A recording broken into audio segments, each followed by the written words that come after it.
right. Welcome back to this Monday edition of the show. Dominic, that means the weekend recap is now in effect. That's And right. we got a full plate to go over today. The UFC Vegas 48, Bellator 274, the PFL Challenger Series Mm. kicked off with the light heavyweights, along with Bobby Green Oh daring to my. be great. Knucklemania 2. This is the only place that you can find all of that and more. But before we get into it, the man to my right, the guy on the left side of your screen, Yeah. he's the reason that Twitter GIFs are still in business. You bet your ass. He's the only guy that still uses Hump Day, even though it hasn't been cool since 2018. Also true. Dominic James Salee, how are you doing on this Monday, my friend? I mean, I felt like I just got introduced in Madison Square Garden right there. That's a hell of an intro. I'm doing well, man. It was a great weekend, full of fights, full of quality time with loved ones and friends, and every which way you go. And that, we got a lot to discuss here. A very full plate, as you said. I'm ready to get into it. Noah, how was your weekend? How did you enjoy the fights? And are you ready for today's recap? Oh, 100% ready. I feel like I did a lot of work for this episode. I've been really focusing on the podcast a little bit the last few days, the business, the business as it Right. keeps growing. Yes. But my weekend was dedicated pretty much to all these fights. I didn't really do a whole lot else. Isn't that just lovely, though? It's nice sometimes, It's nice to just sit inside. Friday again, Challenger Series, and I wake up Saturday and time for UFC and Bellator. It's a good weekend. And, Oh, yeah. I mean, it's really not going to slow down. This whole month is pretty jam packed with some good MMA stuff. But we're here just to talk about the weekend that was. So Dominic, the format's going to change a little bit, but Yeah. it's still the same type of topics you've come to Yes. expect, but we just rearranging a little bit. Right. So we're going to start with the main event from UFC Vegas 48 That's as right. Jamahal Hill gets the knockout of Johnny Walker in round one, 2 minutes 55 seconds. Made him drop like a damn Bugs Bunny cartoon. And so Dominic, I think to start this conversation off, I think we should start with Jamahal Hill. Obviously, Yes. he wins. He passes his biggest test to date. What were your thoughts on the performance, and what does this mean for kind of his future? Where do you see him going from here? I mean, what a fantastic performance for him to go in his first main event slot against a guy in Johnny Walker who, he's been in big fights. He's been in main events. He's been in firefights. And Jamahal Hill, so composed, so precise and technical, and damn it, so powerful. I mean, in my recollection, no, I've not seen a knockout like that in quite some time. The way in which it wasn't some flush, big right hook that just, destroyed the jaw of Johnny. It just glanced the temple, got him on the perfect spot. And I've never seen a man fall like that ever in the octagon. I saw someone say this is what Andy does or what Woody does when Andy's mom walks in the room, from Toy Story. It was just the craziest thing. Then he followed it up with a brutal right hand to finish it before the ref could step in. What a performance from Jamahal Hill. And truthfully, a statement was made. We knew of his potential. We knew that he could win this fight, and we knew that he could finish the fight. But I didn't think in a million years it would happen in such dominant, quick, swift fashion. I'm already ready to see Hill back in the octagon, man. Welcome to the top 10. Welcome to the top 10, and he might even be knocking on the door for Yeah. top 5 next. I think that this was a statement for sure.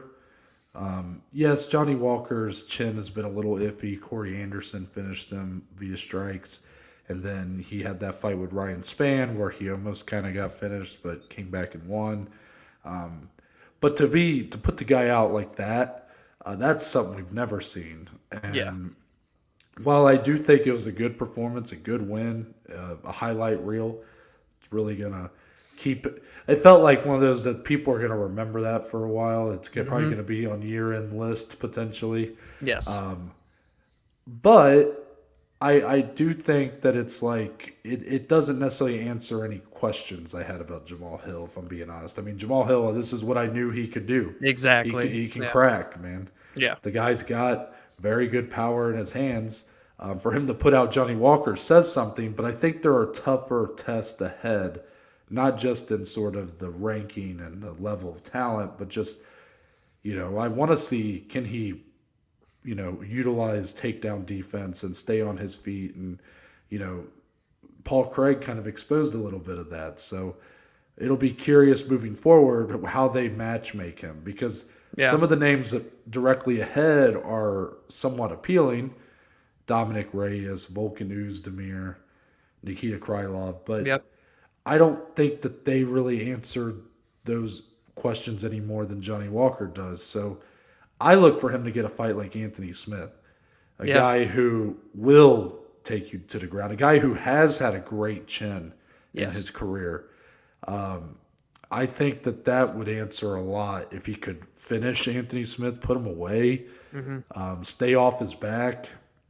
Those are a lot of battles you'll have to fight in there. And considering Anthony Smith has like 3 times, quadruple times the amount of experience that Jamahal Hill has, I do love a fight like that for him. I know Anthony Smith is kind of looking ahead, but I just think that with Jamahal Hill here, he seems like a guy that's got a lot of momentum now, kind of won it all back after that Paul Craig loss. I say you really try to push him ahead and test him against some of the top 5 of the division. Yeah, I think just you saying you believe that he deserves to be in there with Anthony is saying a lot about where we feel Hill stands. Because you mentioned the Oezdemirs, the Dominic Reyes, the Krylovs, but it feels like after a performance like this, buddy, you can just hopscotch all of them, because we kind of want you in there amongst the elite of this 205-pound division, the really well-rounded guys. I mean, we have a big main event coming up in a couple of weeks between Thiago Santos and Magomed Ankalaev that can really determine a lot for the future of this division as well. So this division is looking relatively bright. It's fresh, and Jamahal Hill now just really that next up-and-comer because really a lot of these guys ahead have still been there for quite some time. Jamahal Hill is that new fresh blood who's now going to make things really interesting. And I think a legitimate threat to a potential title run here in the not too far distant future. Well, one of the things he has going for him is the fact that this division, while it's got a clear title fight scheduled, Glover Teixeira, Yuri Prohaska, after that it's a little less clear kind of where the division stands. Jan Blachowicz, Alexander Rakic is a fight that was planned for March. I'm assuming that fight's still going to happen. Likely, if Rakic wins, he would be next. If Jan Blachowicz wins, maybe he would be next.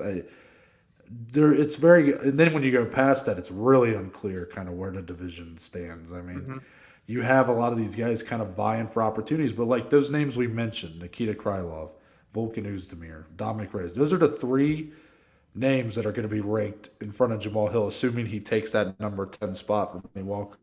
All 3 of them have been struggling for the last year or so. Yeah. So again, I'm not saying not any of those 3 guys couldn't give Jamahal Hill a good fight or win, but I'm just saying that for Jamahal Hill, he's the one that's got the momentum, while some of the names directly in front of him are on their way backwards. Yes. He's the one that's moving forward. So that's going to really help him if this division, when the UFC is matchmaking, they're looking for setting up matchups to determine title opportunities. He could very well find himself, even at a number 10 spot, potentially 1 or 2 away. Yeah, I agree. Now, for Johnny Walker, Dominic, I think there's something that needs to be addressed here, because I believe this is now 4 out of his last 5 he has lost. It's something like that, isn't it? That's crazy. This was a guy that had hit pretty big highs in the UFC, came in, really blew the doors off the joint, 3 straight KO wins, but it has just not been the same guy for a while. Yeah. Do you think that this is kind of the dagger, the nail in the coffin on Johnny Walker as a real threat for any sort of title in the UFC? I think it's got to at least put that into the mind, right? Because he did come out in this one and he did more activity in, what did this go, 2 minutes, 55 seconds than he did in the entire 25 minutes with Thiago Santos. But still, it wasn't enough. And it wasn't that deadly, powerful striker and just athlete that we've seen in the past from Johnny Walker. So this loss again, it was just, it was a perfectly timed shot by Hill. It was beautiful, but it does hurt Walker's immediate future and potential long-term future. I mean, we're talking a lot of rebuilding to ever reach top 5 and title contender status after this loss. It's a major setback, I think, is a good way to put it. I'll go a step further because I can tell that you don't want to say it, but I don't think that we're ever going to see Johnny Walker in the title picture. I think he's a fun fighter. I think he's a tough fight for anybody, but I think he is in Eric Silva territory as far as I'm concerned. Yeah. He is a guy that had a lot of promise, a lot of potential, but unfortunately, it might have just been misguided. Like this was a guy. It's not like when he was making these knockouts. It's not like he had like some perfect record. I mean, this guy had lost on the regionals a few times, but I guess for him, he's been so focused on this reinvention and trying to smarten up his game that he lost a bit of what kind of brought him to the dance in the first place. And truthfully, I just don't know if he really can do it. Like, I don't know if he can really be the well-rounded fighter that he wants to be.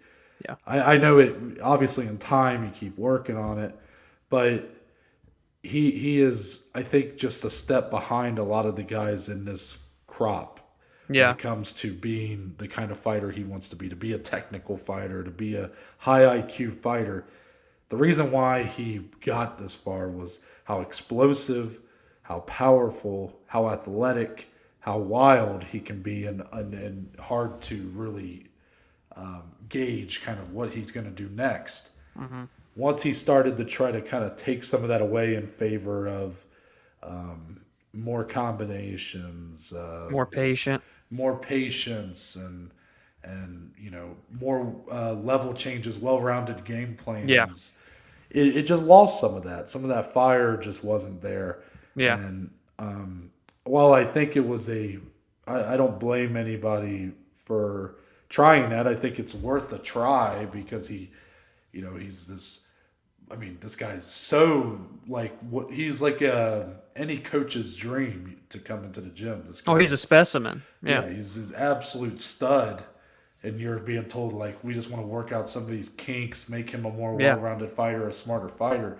But it just hasn't worked out the way that I think they had hoped. And it didn't help probably that he was bouncing around a little bit. I know now he's stuck with Kavanaugh for a while, but, he was with Faraz Sahabi, GSP's old former coach, for a fight or two. And, all that moving around can't really do you any good either. I feel like once you stay somewhere, that's usually probably better long term. Yeah, you need that constant, it feels like in the fight game. And he just hasn't found it, Yeah. I mean, I think due to his name value, I do think you'll see him get placed with a lot of guys on their way up, which is only going to make things harder for him. Like these light heavyweights like Jamahal Hill types, where guys that are going to be racking up wins and looking to bounce into the top 15, I think he's going to be the guy that they use to test them. And, that's probably the role he plays. So I just don't see any sort of title contention or anything in his future. Yeah, that's crazy. What just a crazy career. We don't see many that play out so wacky like this one. Yeah, I mean, I don't think that's necessarily a bad thing. I mean, I guess if you were one of the people that felt like this guy is he is the one to beat John Jones, you're going to be disappointed in how his career's gone. Yeah. But considering how he came in, and obviously he's came back down to earth ever since. I mean, if he can just stay relevant, if he can put some wins together and just stay in this top 15, I think that's a successful career because I never really saw him as that guy. Yeah. Don't get me wrong. I thought there was a lot of potential there, but I never saw him quite to be the John Jones kryptonite. That wasn't really what I was thinking. And especially now. Yeah.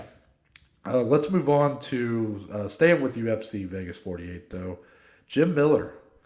Jim Miller does it again, Dominic. He gets TKO over a debuting Nikolas Motta, also round 2, minute 58 seconds in.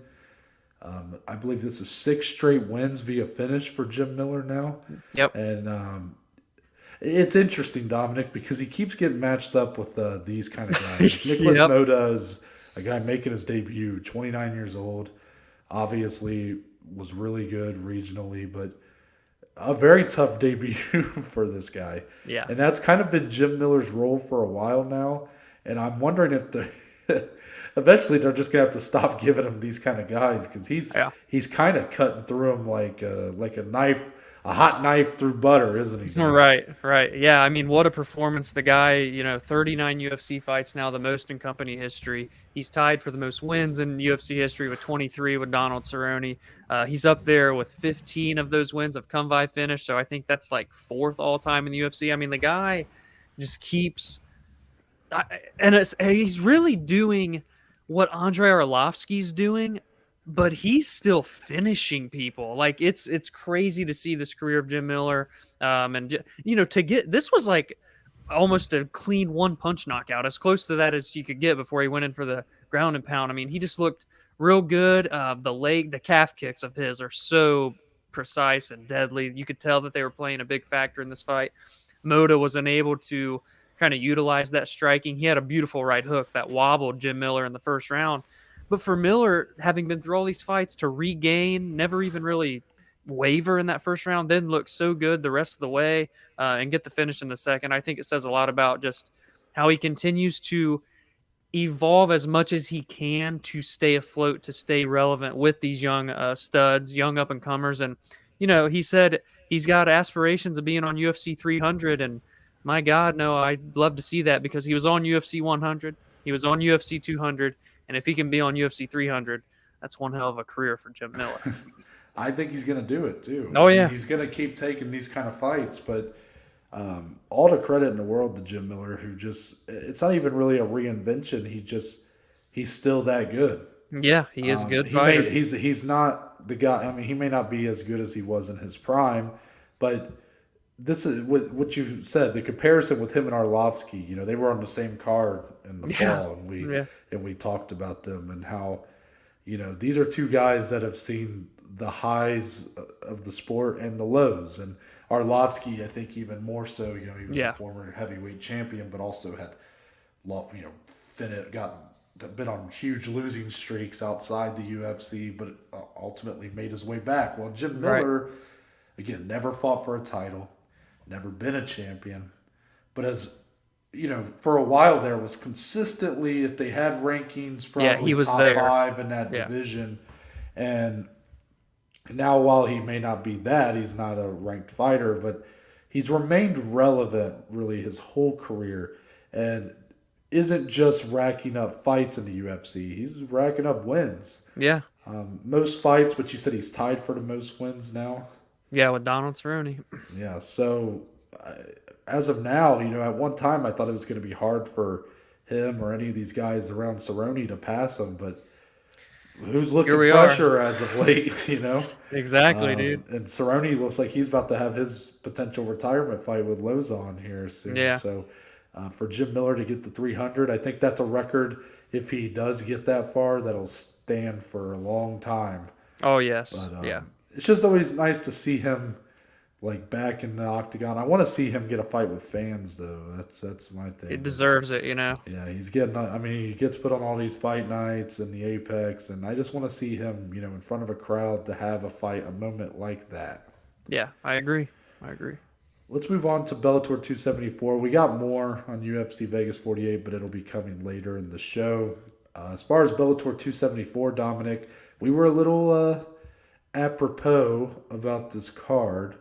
However, in the main event, Logan Storley and Neiman Gracie go to distance, and what ended up being kind of a striking classic for Bellator. Yeah. Didn't expect that to happen. Yeah, you have the jiu-jitsu ace versus the wrestler, and the ground game sort of just canceled itself out. And from basically rounds 3 on, this fight was a classic. I mean, one of the best fights of the year so far, regardless of MMA promotion.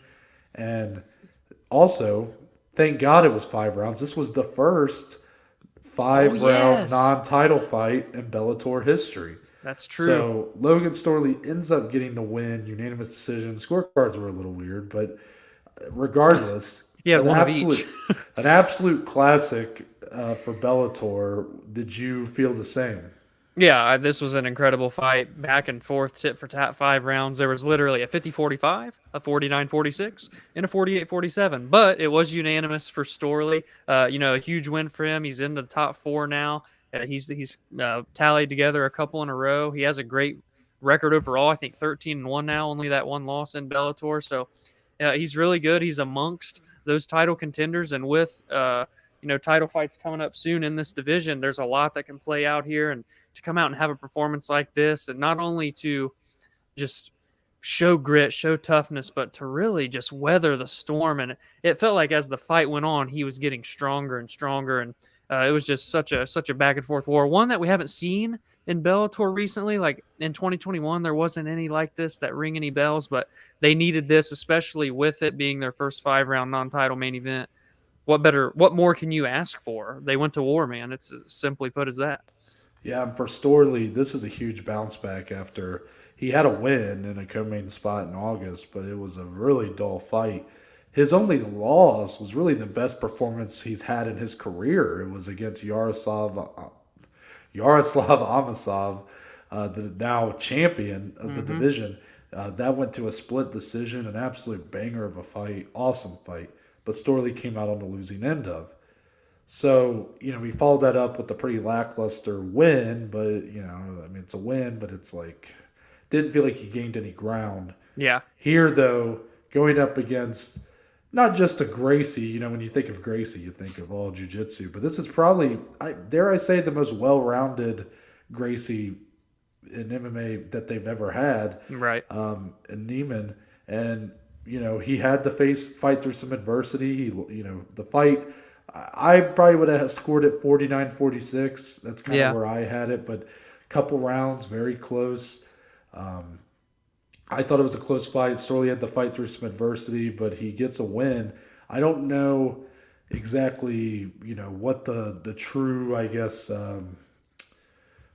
path is for the title here, because Jason Jackson's fighting here soon against Douglas Lima. Potentially with the win there, he's going to be next for a title. But this couldn't hurt. I mean, to get this kind of performance and this kind of fight, clearly, like, while Jason Jackson might still be the favorite if he can get through Lima, I wouldn't say he feels all that comfortable with if he just goes in and, gets a kind of middling performance. I think he needs to go in there and really show us something. Separate himself. Storley could very well sneak past and get the next title shot after Amosov an MVP fight. Yeah, I agree. Also on this card, Dominic, Brennan Ward was back. The first fight for him since 2017. Obviously, we're a little bit newer to Bellator, but to hear about this guy's journey in the lead up to the fight, and even on the broadcast, they played a nice little video. This man had fought through so many demons. He was at one time fought for the title in a losing effort, but at one point looked like kind of a guy that would be a mainstay in this division for a long time, and he kind of just fell out. A lot of that due to the demons that he was battling in his personal life. Had a son, said, I want to make a better life for my son. Was able to get clean and came back here, gets the TKO over Brandon Bell in round 2, 32 seconds. A nasty fight. I mean, Brandon Bell took a beating here, and really everybody kind of expected as much. But once you kind of got through the gore fest that the fight was, it's hard not to feel something for Brennan Ward here. 33 years old now. Still, while he lost some years there, obviously, right in the prime of his career, not too late. And with this win, I mean, he did what he should have done. He really went in there, beat down an opponent that was obviously below his level. And I think, whatever's next for him, I think a pretty big fight could be in his future. He did call out. Or no, he didn't call out anybody. Sorry, I'm getting my fights confused. I'm thinking You're of good. the co-main. But it was a flawless performance. It was a really feel-good moment. He's from Massachusetts, so the fans were going crazy for him. And or Connecticut. Sorry, I said Massachusetts. I'm messing up. Oh yeah, because it was in Connecticut last night. Yeah. So he's from Connecticut, so it was like a town moment. Awesome moment. Yeah, I mean, again, you kind of touched on all of the backstory and the details of the fight, and it's just, to me, that's what makes this game so special, the fight game, and having these stories that we see from these fighters in the UFC and Bellator and PFL, and the fact that they get them highlighted. You touched on, you even tweeted about how good the promotional piece was on Brennan Ward, and I think highlighting that, humanizing these athletes is always important. So it was beautiful to see that, to see his bounce back, and then, like you said, have a flawless performance. That's quite a comeback, if you ask me. Mm-hmm. More to come with Bellator 274, but we do have to talk about a piece that we unfortunately missed because good timing. We record our Friday previews Wednesday evening, right? And probably just a couple hours after we recorded, yeah. The biggest piece of news for the week decided to drop, Dominic, and that's that Beneil Dariush is out of his scheduled 5-round main event with Islam Makhachev, supposed to happen next Saturday. Mm-hmm. But not all is lost, because in steps Bobby Green, the guy who just won at UFC 271. We kind of called for him to get a fight night headliner, and little did we know. Maybe not the circumstances we were hoping for, but he gets it. Now let's start with Beneil Dariush. How unfortunate. I'm gutted for him. Yes. Absolutely gutted. And I am kind of gutted in general that this fight isn't happening. I mean, truthfully, this fight was probably one of the most anticipated for me of the year. Mm-hmm. I wasn't sure if it was going to be a great fight, but it was going to answer a lot of questions. About both guys. Yeah, I mean, Dariush is still feeling like a guy that's trying to show that he belongs in the top level. But Islam Makhachev has kind of been, people seem to already think he's the next champion of the division.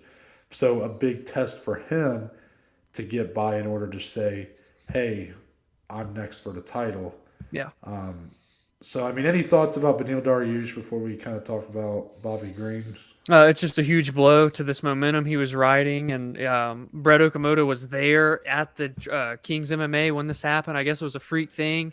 Got his foot kind of like stuck in where the cage and the canvas meet, broke his fibula, if I'm not mistaken. So, I hope, obviously, that it's not too long of a recovery. Hopefully that he can come back just as strong as he was. This was going to be a super important fight, as Noah mentioned, one that was highly anticipated, and you would think, or at least you would hope, that whatever comes next for Dariush, because it likely won't be the winner of this. I wouldn't think. I almost went with one name, but I don't want to do that. I'm not counting anyone out. But it should still be a big fight for Beneil Dariush, and I think he should still deserve to be like essentially one away from a title. So that's all I hope for him. I agree. Hopefully he's not out too long. The longer people are out, it just feels like it just brings their momentum down even more. Yeah. But yeah. Now let's, again, not to, be like, oh, sorry, pal, and then get into the stuff that we're excited about. I am excited, though, that this Islam is still getting this main event. And it's going up against Bobby Green, who is going to be taking this fight on very short notice. It is going to be at a catch weight, 160 pounds. Yeah. Bobby Green did just fight. I guess when the fight takes place, it'll be 2 weeks ago. So, Dominic, how excited are you for this main event? And for Bobby Green, what is at stake here? What is there to gain and what is there to lose? No, to me, this is the most dangerous type of fighter, when there's nothing to lose and everything to gain. That is the stance that I'm viewing this for Bobby Green, a guy that's been there and done that, been in tough fights, been through the ringer. His first UFC main event, and he's taken it on 14 days' notice against one of the most dominant fighters in the entire UFC, Kahuna Snowa. That's what that says to me. Bobby Green is a gamer. He's a dog, and he's going to come in there, and again, it's not an easy fight. We know this. It's a horrific stylistic matchup, if we want to be honest, for Bobby Green. But the fact that he's willing to do this, and if he just makes any bit of noise, his stock's going to skyrocket, let alone if he comes in here and beats Islam Makhachev. We're talking put him in a cannon and catapult him all of a sudden into title contention. Bobby Green, a guy that's a 500 guy, been there and done that, but never reached anything too crazy in his career. But now he's finally this fan favorite, and he's getting people to support him. The crowd goes nuts when he came out. It sucks this isn't in front of fans because I can't even imagine the ovation he would get. This is big time for Bobby King Green. Slight Jorge Masvidal vibes. Right. On his come up. I'm happy for Bobby Green because, he's daring to be great here. Now, this isn't the circumstances I would usually want him to get his first main event. But, I mean, again, like you said, what does he have to lose here? If he so much as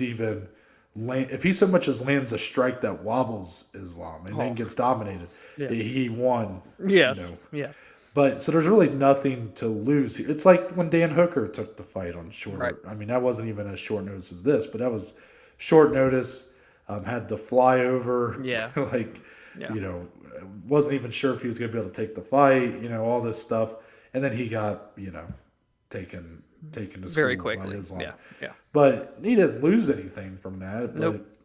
But, for Bobby Green, yes, he does have a lot to gain. Ultimately, by winning, he could essentially be next for a title shot, Tom. Imagine.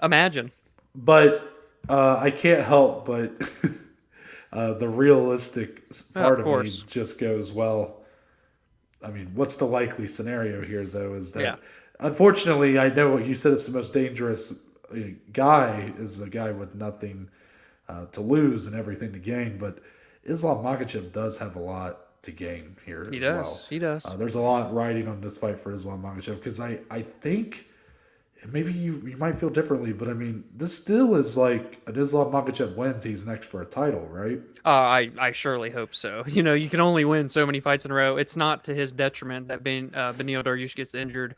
Win regardless, and it's a title fight for me. Yeah, to me, this is still like a title eliminator, at least for Makhachev. I mean, I guess for Bobby Green, too.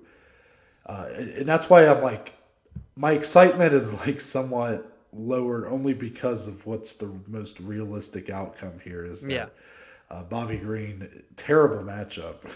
It is. And potentially won't really be able to show much of anything.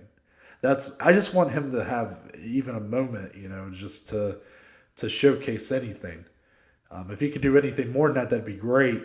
But this is Islam Makhachev's fight to lose. I mean, for him, he wants to go in there and look flawless. So, that there's some pressure there to put on not just a good performance, but he needs to kind of run through him. He needs to put him away quickly. Which it doesn't come easy. Yes. Not easy to do with a guy like Bobby Green. Yes. So I don't know. It's like I see you're the one that got really excited about this announcement, and I kind of wondered if you were going to somehow talk yourself into maybe putting some money on Bobby Green on our on the nosebleeds this week.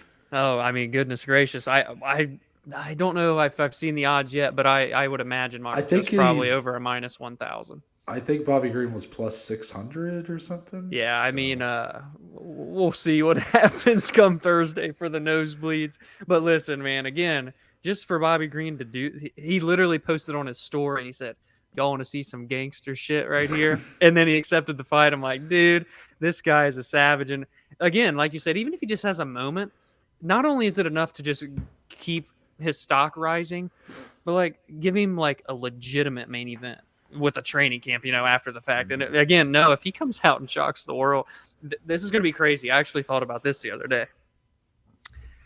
It doesn't have the aura and eyes on it that a Holly Holm beating Ronda Rousey does, or a Juliana Pena beating Amanda Nunes does. But if you really look at the factors at play here, if he were to come in and beat Islam Makhachev with the tear that he's been on, the expectations that he has, this would still be not the most, but one of the biggest upsets in UFC history.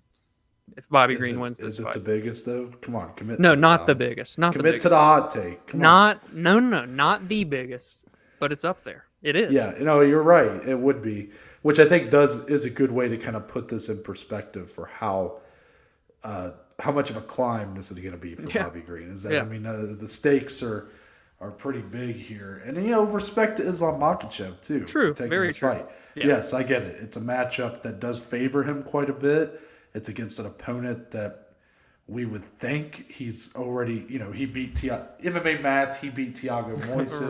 Right. Thiago Moises beat Bobby Green. You Yeah. know, doesn't ever work that way. But I'm just saying, respect to him for taking an opponent that is a different matchup than Beneil Dariush had proposed on such short notice, and is even going to be up 5 pounds from where he's been trying to cut to. I mean, it's easy to kind of say, well, if he doesn't dominate here, then poo on him. But he's taking this fight on short notice as well. It works both ways. I think a lot of people forget that when these type of things happen, Yeah, I mean, it definitely favors the guy who's had the training. Of course. But Bobby Green ain't just been sitting at home doing nothing. He did just win. Yeah. So he did just have a fight where he looked great against Nasrat Haqparast. So it's definitely an intriguing main event just for the reason alone that, you're happy for Bobby Green to get the moment, but now can he actually capitalize on it at all? Yeah. That would be something. It would. So definitely something to look out for in that main event next Saturday. We'll obviously talk more about this fight on our preview episode this week. But with that, Dominic, I think we're going to move on to the PFL Challenger Series. It started week 1 on Friday. The light heavyweights came out. And we got to kind of see, I hadn't really looked into the Challenger Series, what it really was, I knew it was the PFL's version of the Contender Series. Yeah. So I knew that. But I didn't know anything beyond that, really. Yeah. So I didn't look anything up, just kind of watched it. It looks like each episode will focus on a specific division. This one, light heavyweights. I think next week is the welterweights. Women's lightweight is coming up in week 3. So each division, or each episode, specific division. 4 fights, 8 fighters per card. And they're all fighting for one contract to be given out per episode. Yeah. Now you have a panel, and I'm assuming it'll be the same amount of people each episode. So this episode we had a 3 celebrity guest panel. It was Tyron Woodley, former UFC welterweight champion, and the guy who got knocked out by Jake Paul. Ray Lewis, Hall of Fame linebacker from the Baltimore Ravens. Big time investor in the PFL as well, Ray Lewis. Oh, really? I didn't. Yeah, I didn't him, know that. Wiz Khalifa. Yeah. And if I might just say, as a Cincinnati Bengals fan, it was very interesting how in the most dangerous sport in the world, they seem to be tiptoeing around look how dangerous this is, Ray, and stuff, when he's literally maybe murdered a man. But anyways, neither here nor there. And then we also had actor Jeremy Piven from Entourage, where he played Ari Gold, which is the character that is supposed to be based on Ari Emanuel, who is the owner of the UFC with Endeavor. Small world. I know. Crazy. Look at the PFL just taking shots, kind of. And they kind of tried to do it where, Jeremy Piven, the reason they said he was there, he's an actor, right? It's why is he here? Well, they said it was it's not just about how you fight. You have to have some personality too. And so that was kind of the way of saying Jeremy Piven's impact was on this. It was fair enough. I guess he's got to judge these guys' star powers or something. I don't know. So Dominic, I said all that, and then I guess after all the fights take place, our 3 celebrity panel, our guest panel here, they bring it down to 2. So 2 people of the 4 winners get cut, but then the final 2, basically 1 vote is from the panel, and 1 vote is from the fans. And if the votes align on the same person, then that person gets the contract. But if both vote on a different of the 2, then it goes to the PFL to decide who gets the contract. Right. Interesting, huh? A little complicated. But, yeah. With that being said, Dominic, give me your thoughts. Week 1 of the PFL Challenger Series. Are you on board? Yeah, I mean, I respect it. They're looking to bring in prospects, just like the UFC is with the Contender Series. And Bellator brings in prospects, but they don't have like a show like this. So it's cool. They're expanding their content. It's on Fubo TV, which is becoming big. I know your buddy tells you to invest in it all the time. And at the end of the day, it's more fights to watch, and I like watching up and comers. We've done regional showcases on this show before, and we like giving shine where it's due, and that's what these feel like, And it's not like they're poor fights; they're good quality fights, and the PFL too, with the way that it's laid out and how you kind of describe how the show works. PFL's different. They do everything in their organization different from the rest. They do the regular season. They keep all these stats. They do the playoffs. Now they're doing panelists where they're voting, but they like to bring in the fans. That's what I've noticed a lot with the PFL, which again, they obviously don't have the following that the UFC does, but it's still just cool to interact. They're trying to build their following, and I respect it. And, there were very good performances on this card as well. So overall, I mean, I personally have no complaints, at least as of now. Now, kind of funny how the PFL have prided themselves and truly are kind of the organization that dares to do things differently. Yeah. But then they were the first to straight up copy the Contender Series. That's so true. but I will say that, like, I didn't watch this and just go, "Oh, this is just a Contender Series ripoff." I think it's such a good concept that I wish Bellator did a version of this. Yeah. Like I would sign up for all of it. Like, yeah. Even though it is a bit like, okay, I guess I mean, yeah, like the Contender Series is unique in that it was kind of the first of its kind, but it's not just some like out there concept that nobody would have ever thought of. I mean, Right. putting prospects on a card to fight for contracts. I mean, it wouldn't surprise me if you told me that Pride did a show like that back in the day or something. Yeah. So, with that being said, I liked it. I thought the guest panel, the celebrity panel, I thought that was going to annoy me. And honestly, they did fine. Like Ray Lewis and Jeremy Piven kind of allowed Tyron Woodley to do a lot of the talking, which I thought was the smart move to make, considering he is the fighter after all. True. And they did they weren't like in the forefront really. If I'm being honest, like they I'm kind of like not sure if the PFL, however much money they're paying these people to be there, I'm not sure if they're really making that back because they kind of were just there. And obviously they have a big part in who gets a contract, but throughout the show, like it would show them like Tyron and he's like writing notes. And I'm like, what are you writing notes for while they're up against the cage? Like, Yeah. Are you writing down that, like, I'm like, okay, are they just telling them to like take notes during fights and stuff? I'm like, okay, this is kind of funny. So wait. One question on that. I didn't get to watch it live, and I know you did. So is that guest panelists? Do they essentially, is that the commentary for the fight as it goes on as well, or do they have commentary? So they have a commentary team. Okay. It was now I'm not going to remember the names. Because I know former UFC commentator, fighter Kenny Florian. Yeah. And then the other guy that used to fight in the UFC light heavyweight division, and now he's the commentator there.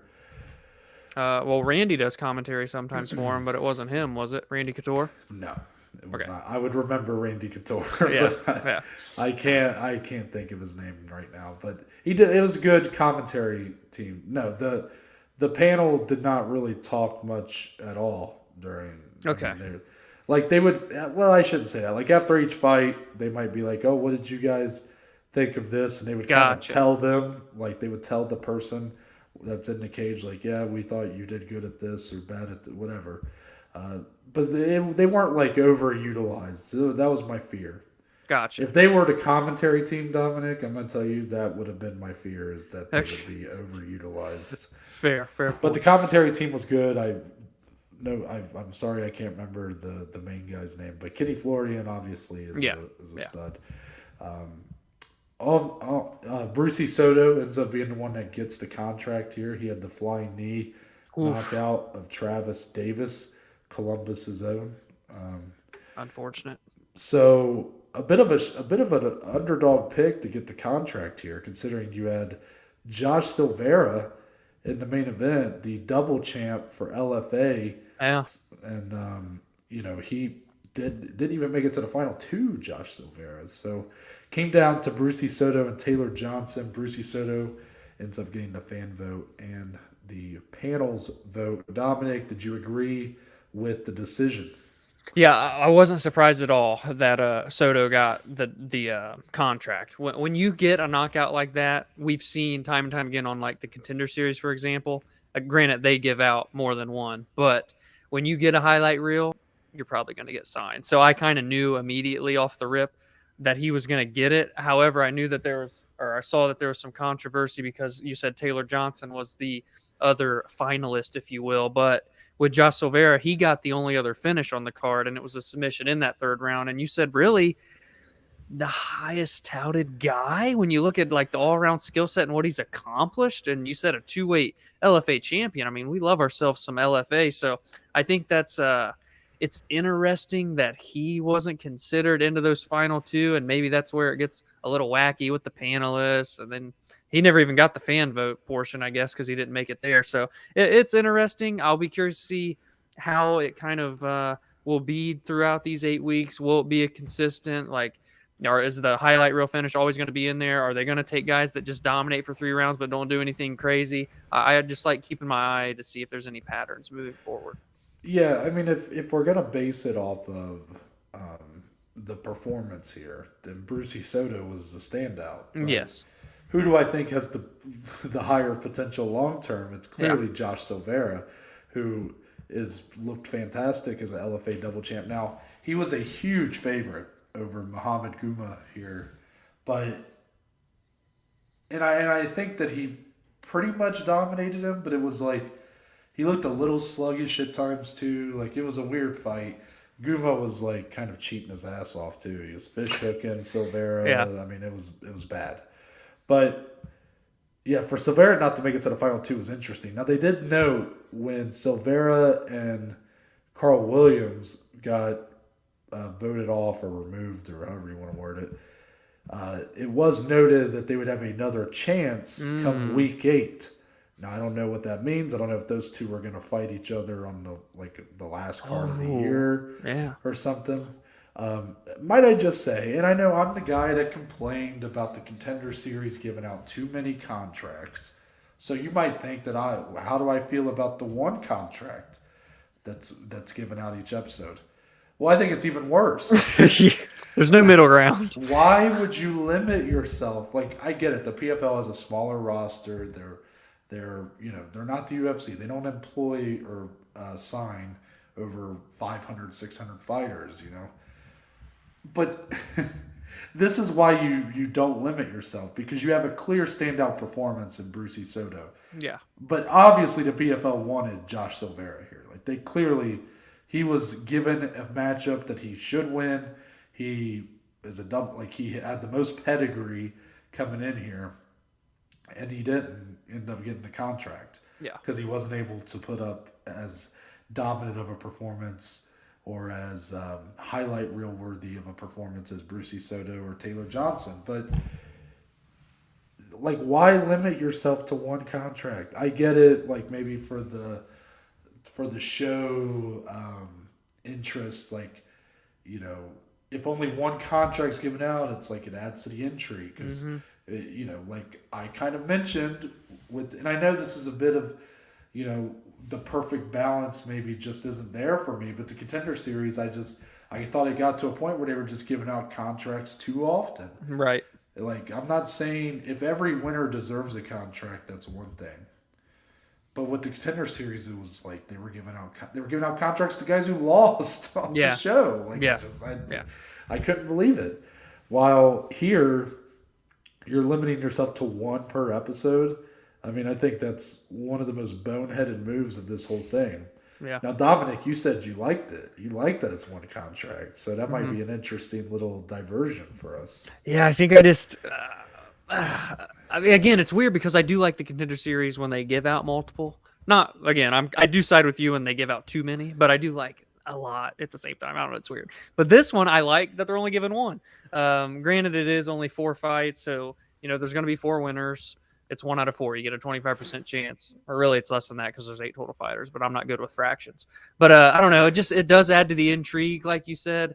Maybe it adds a little more pressure onto these fighters, and what Contender Series likes to push, and maybe that's what the PFL is trying to look for here, is that being, especially with only one guaranteed contract, you've got to go out and you've got to give it your all. You got to, prioritize a finish, because how the Contender Series is like that. Clearly, it's prioritized here with Soto getting in there, not so much with Silveira. But I think it just adds a little bit extra intrigue for the fans, more pressure to the fighters. And I think they're just wanting to pull the very most out of these newcomers, per se.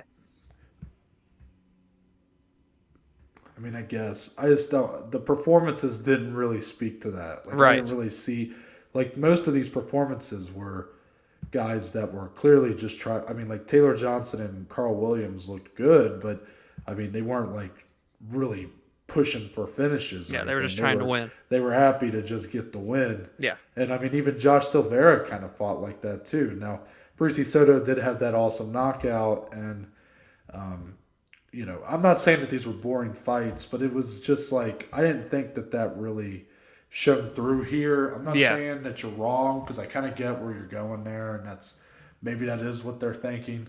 I know the PFL CEO said it was like American Idol. Yeah. It's MMA, or I don't know how he worded Interesting it, but, take on it. just I don't know, man. Like, for the PFL, at the end of the day, this show is a means to bring in more talent. So you have the most talented guy just fall through your cracks because of some rule you put in place about one Right. contract per episode. Maybe again he'll come back in episode 8 or whatever, week 8 that I think they mentioned, and maybe he'll win a fight and then he'll get in. I don't know. And you never know too with a guy like Silveira, if another organization likes what they've seen, they could swoop him up, and there goes your Challenger Series opportunity on week 8. He's one of the biggest prospects not signed to a major organization right now. Yeah. So it's the UFC, Bellator, they all have eyes on him. Yeah, and they know he just won again here. Yeah. So I like it overall, though. I think it's right. And I would love if Bellator did something like this. Really, they should. Yeah. I mean, Bellator does things a little different. Like, they kind of farm talent. Like, they bring in a lot of 0-0, 1-0 guys, and like develop them from the bottom up. Yes. But I think they could really make use of this kind of system as well. I think all these organizations could. So I'm not going to be opposed to a Bellator Contender Series or Bellator Challenger Series down the road. No, you won't hear complaints here. Now, before we get into the rest and some other fights from these cards, Dominic, we do have a couple fight announcements. There it is. We didn't forget about it. We start with Eagle FC. The big question we had as they made this push into the United States was, when are we going to get a title fight on one of these cards? And it's not going to come too far away, because March 11th, this is Eagle FC 46, the card headlined by the much anticipated fight between Kevin Lee and Diego Sanchez. Gets a heavyweight title fight as Rizvan Kunaev and Anthony Hamilton go head to head. Does this, at least, thoughts on the main event aside, does this kind of, boost your excitement for the card that we are getting a title fight on there? I am excited that we get a title. We had this exact discussion. I think it was on the show, but definitely off recording for sure. But we did talk about what is this, like, not in game, but just what does the Eagle FC want of this U.S. debut and bringing fights into this region?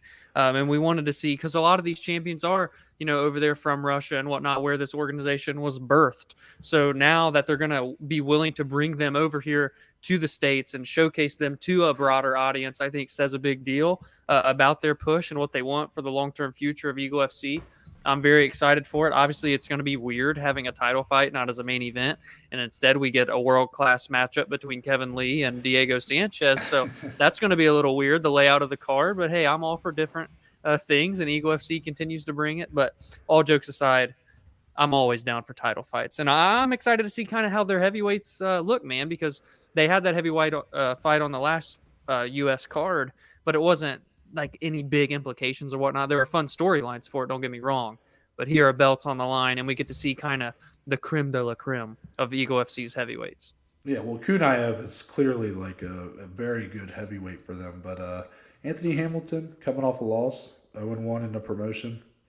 And A getting a little title interesting. fight. He is a former UFC veteran. There, I believe he went something like 3-7 or 3-6 or something like that.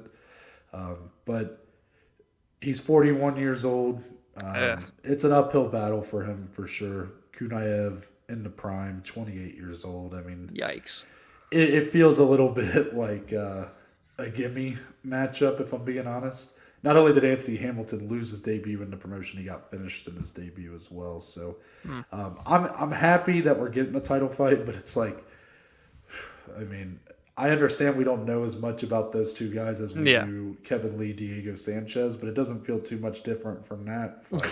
Yeah, when you put it the way you did with the stats there, it definitely doesn't.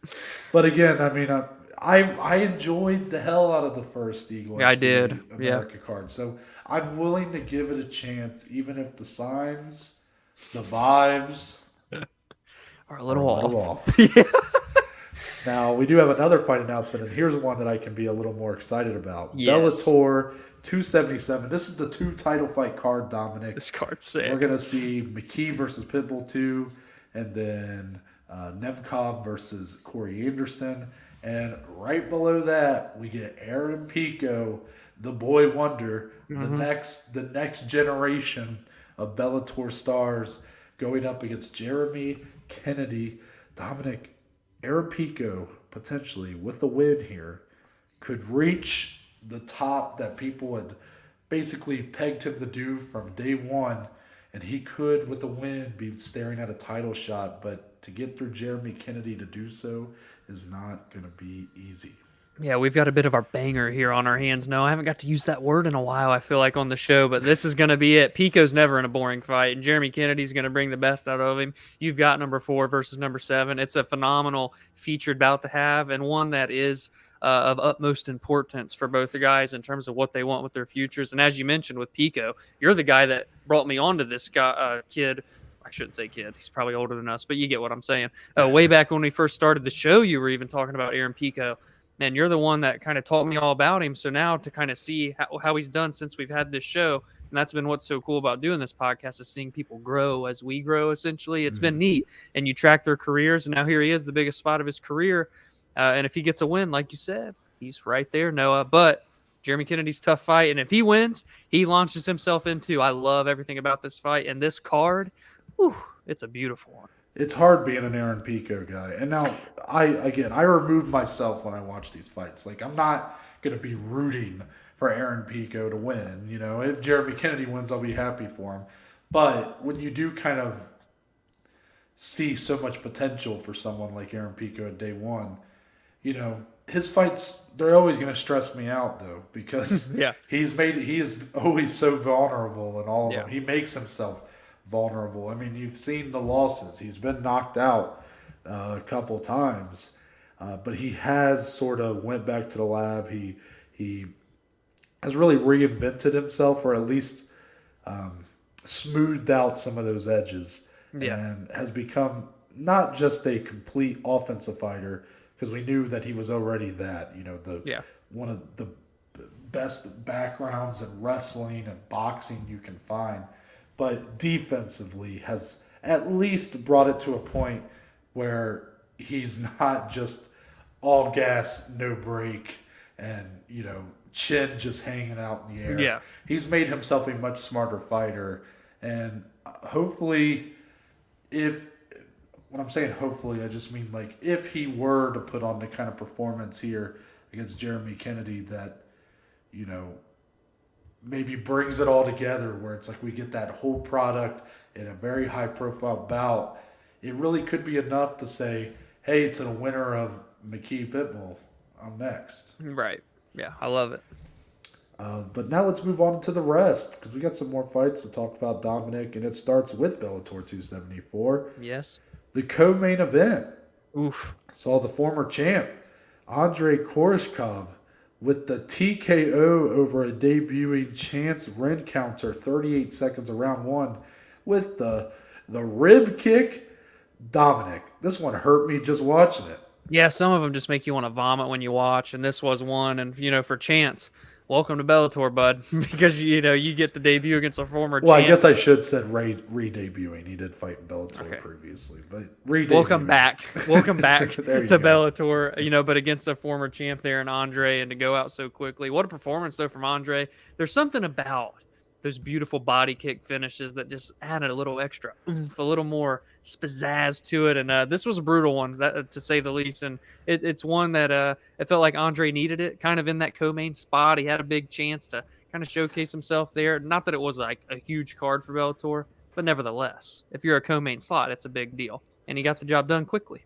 And Koreshkov is only 31 years old. He's already reached such heights at a young age that he almost, I know fight years, it's kind of that Jose Aldo effect where you feel like the best is behind him, but 25-4, I believe is his record now. Like he's not done by any means. And he called out Paul Daly after this for a fight on that London card, and I can't help but think that is a fantastic matchup to see, and I can't believe those two have never fought. He's a threat. He's just so dangerous because for Koreshkov, it's like even if you beat him, he's gonna make you really work for it. He's a mean fighter. Like he'll put some damage on you even if you're gonna end up getting a win. Like you'll win, but you're not gonna come out the same. Exactly. And I mean that finish was pretty brutal. Shout out to Chance Ren counter. Tough way to come back into the company, but hopefully you can get a bounce back. Yeah. Now on to UFC Vegas 48 for some more fights. Dominic, David Onama, he headlined the prelims. Dominic, this has been the guy you've touted as your number one unranked prospect going into 2022. Which was a risky one, I must add, because he was 0-1 in the UFC going in. But I think he showed why you had such high hopes for him with the 14-piece combination over Gabriel Benitez in round 1, 4 minutes 24 seconds. It looked a little dicey for him at first, Dominic. Overall, do you walk away from this fight feeling better or worse about that prediction you had made? I actually do still feel better. I know that he faced adversity. He got wobbled bad. His eye was pretty messed up too. I don't know if he got hit there in a certain spot or if there was a poke that didn't get seen, but his eye was pretty jacked up. But the way that he was able to stay composed through the injury, defend well when Gabriel was really going in for the finish, but then to just completely flip a switch and just dominate the rest of the way and then get the brutal, like you said, a 14-piece combination. That's insane. And to get a brutal knockout over guy in Gabriel Benitez, who's a very, very tough matchup, a veteran of the fight game. It said a lot to me, man. I'm more excited now than ever with David Onama. We know how great his debut was, and that was up a weight class on short notice. Now we're seeing him kind of coming into his all. He's getting training camps. He's got James Krause and Glory MMA behind him. I love this kid. I'm super excited for him, and I'm glad I picked him on our questions we want answered in 2022. Yeah, both of our picks, I believe, starting out the year strong. I believe I picked Shavkat Rakhmonov, you did, didn't I? Yep. So both of them starting strong. And I will say, David Onama, look, this was, yes, he did have the adversity, but we knew Benitez was a tough fight. Exactly. And for Onama, of course, he's got some things to work on, but after back-to-back 50K worthy performances, one where he lost in the fight of the night, and then here with the performance of the night, I mean, this guy is going to become must-watch TV. And maybe even if he does lose a fight here soon, I have no doubt it's going to be one that's going to be worth watching. Yeah, he just doesn't seem the type of fighter at all to where he'll ever be in a boring fight. I mean, that was his ninth win, and all 9 have come via finish. So yeah. So while David Onama got his first win in the UFC, Dominic, Chaz Skelly got potentially his last win in the UFC. He gets the TKO over Mark Striegel in round 2, 2 minutes, 2 seconds in. Chaz Skelly is saying afterwards that he is retiring. And everybody throw out the memes of this is peak male performance. Yes. With the body type. But for Chaz Skelly, he hadn't fought I want to say since like 2018, 2019. It had been a while for him. He comes back here. You had two guys that are both very submission heavy, and Chad Skelly getting a nice TKO. Yeah, it started it with that front kick right up the middle. It was pretty nasty. I mean, what a way to go out if that's the case. Said he started like a roofing business, so all the best to him and his business endeavors. Paul Felder was going to contract him. That's true. But man, Chad Skelly, he was the one that I don't know if you remember. I think it was last year. He came out and his opponent had back spasms, so he was like chilling in the octagon, and he didn't get to have the fight happen. Oh wow! Good callback. I did not remember that. So yes, it had been a while since he actually got to fight somebody here. But to come out and do what he did, made it look pretty easy. Got it done in round 2, but looked good throughout. What a win! If that's the end of his career, I tip my hat. Yeah, and there was something I was gonna say about Chad Skelly, I believe, but now I can't remember what I was gonna say. So. I do think if this is the end for him, a good career. He did seem to leave the door open a little bit. True. You never know. Maybe he might make his way back. I did find it very interesting. I just now remembered what I was going to say. Some shit talking too to the corner. Oh yeah. Striegel. And I gotta say that's a good line. That's a mic drop of a line to leave on. Striegel's corner saying that. His strikes are soft or something. Yeah. Knocks out their fighter and then goes, how soft are they? Yeah. How soft are they? Savage. Peak male performance, Chad Skelly. Yes, he's up there for most badass thing of 2021 so far, or 2022. Now, one of our openers of the night, Dominic, Jonathan Pierce and Christian Rodriguez, debuting Christian Rodriguez, going up against a tough fight in JSP, Jonathan Pierce. But Jonathan Pierce does get the win via unanimous decision. I will say, Dominic, these grappling transitions were wearing me out. And when this fight got standing, I mean, Christian Rodriguez looked fucking phenomenal. Oh, yeah. But unfortunately, he couldn't stay off his back. And once the fight got there, Jonathan Pierce was smothering, to say the least. So a fight where you kind of walk away feeling good about both guys in a way, don't you? Yeah, 100%. And again, this goes to show there are fights, people. They don't got to be swinging and banging on the feet. Granted, there was a little bit of that in here.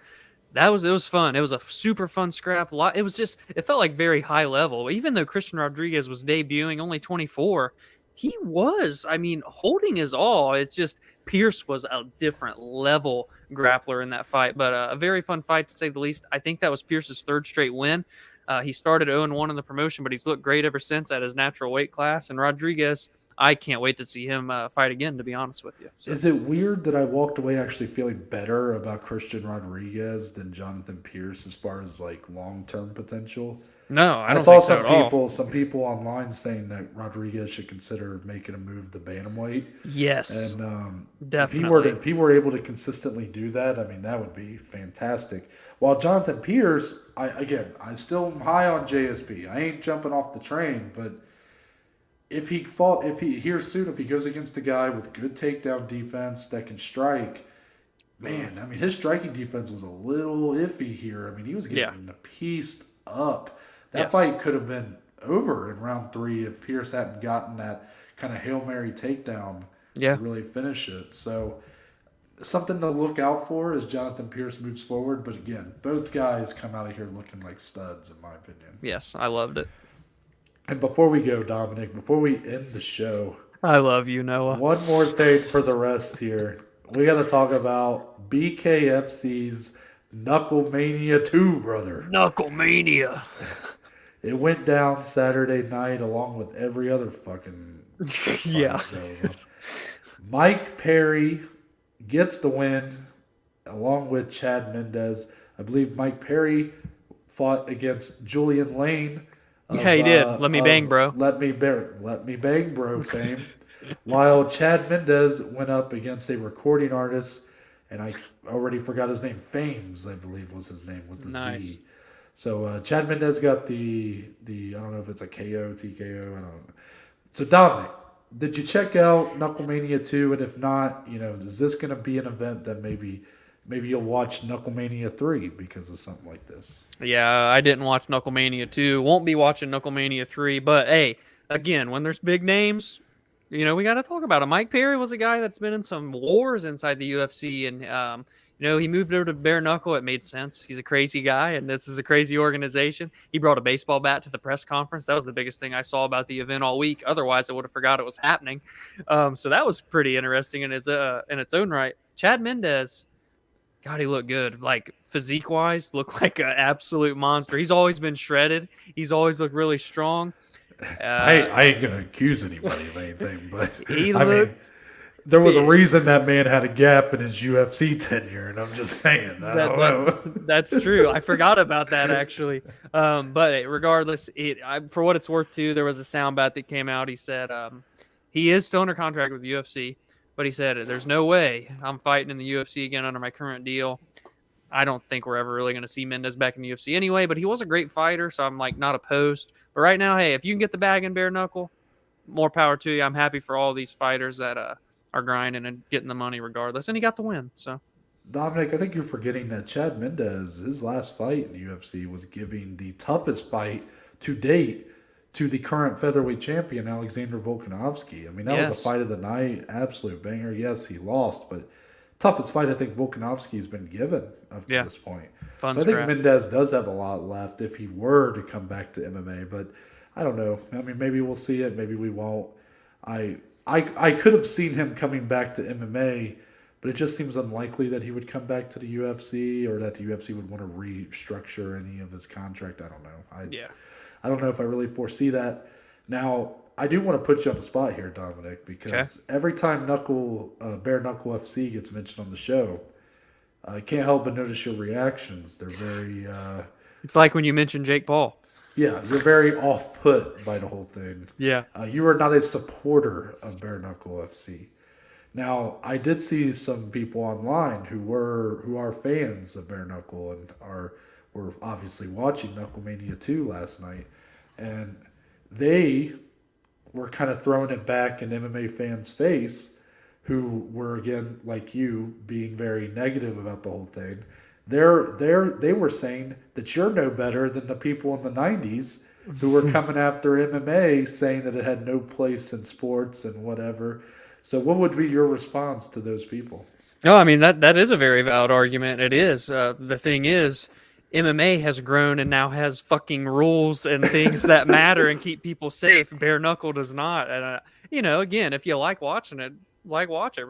Rent the pay-per-view. I don't like it. I think it's dangerous. I think the way that they've matched up fighters has been fucking awful in the past, if I'm being honest. I think it's dangerous. They did have someone die in the ring. They were trying to get Melvin Gillard to do a fight. He's lost 14 in a row. I mean, it seems greedy, and I'm not a big fan of it. But I'm for fighters that are still wanting to make money. I wish there was like better ways, or if the other promotions picked them up. But at the end of the day, get your money. It just won't be coming from me.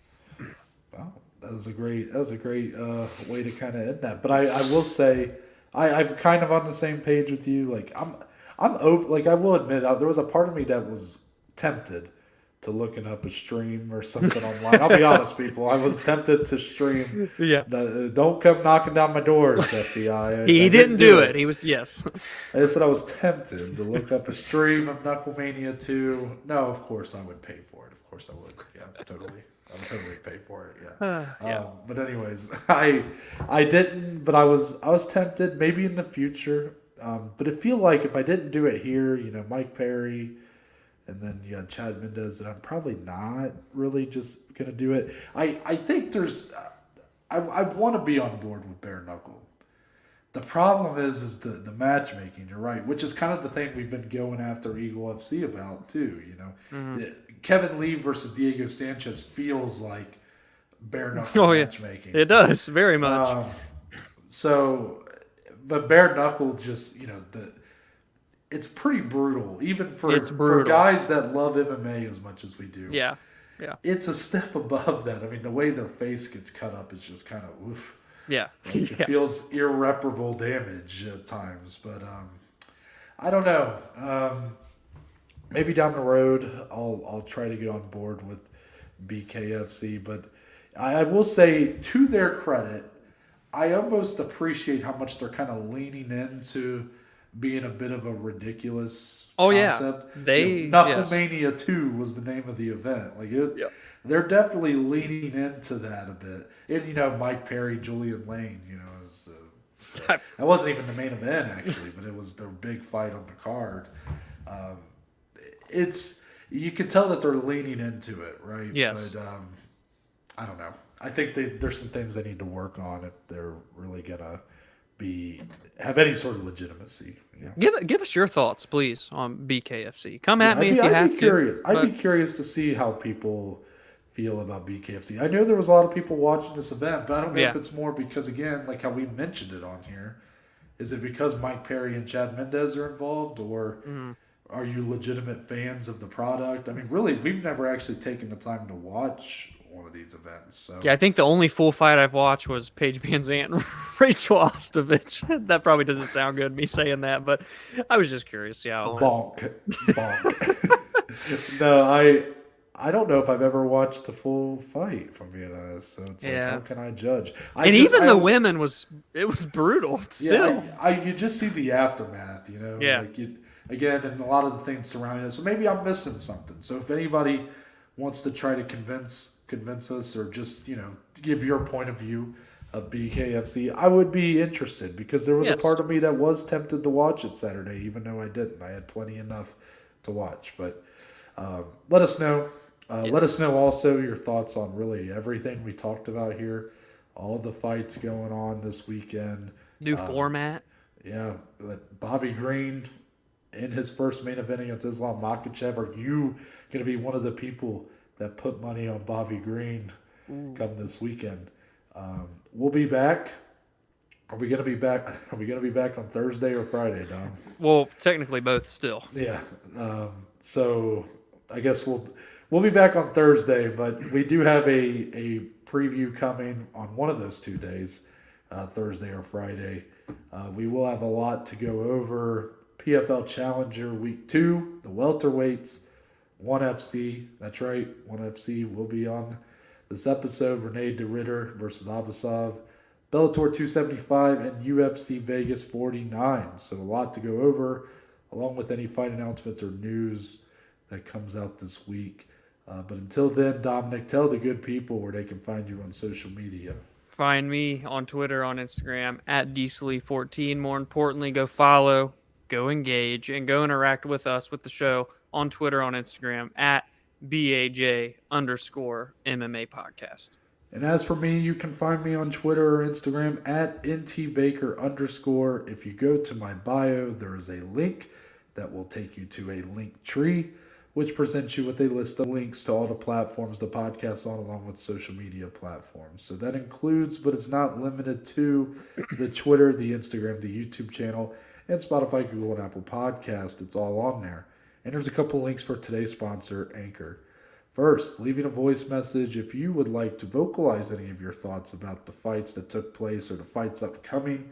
You have up to 60 seconds to give us your thoughts on there. Someone's calling me. I don't know why.